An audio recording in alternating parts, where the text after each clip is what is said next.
The trial begins. Simon Peter and another disciple were following Jesus. Because this disciple was known to the high priest, he went with Jesus into the high priest's courtyard. But Peter had to wait outside at the door. The other disciple, who was known to the high priest, came back, spoke to the servant girl on duty there, and brought Peter in. "You aren't one of this man's disciples too, are you?" she asked Peter. He replied, "I am not." It was cold, and the servants and the officials stood at the fire that they had made to keep warm. Peter also was standing with them, warming himself. Meanwhile, the high priest questioned Jesus about his disciples and his teaching. "I have spoken openly to the world," Jesus replied.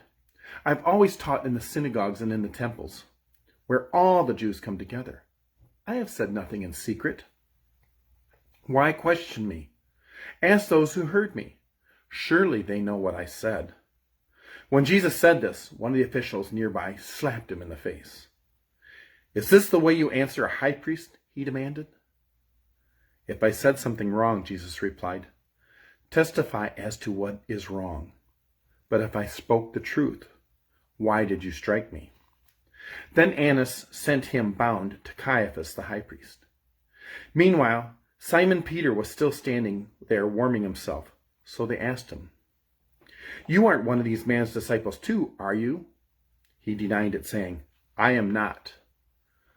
One of the high priest's servants, a relative of the man whose ear had been cut off by Peter, challenged him.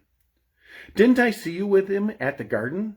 Again, Peter denied it. And at that moment, a rooster began to crow.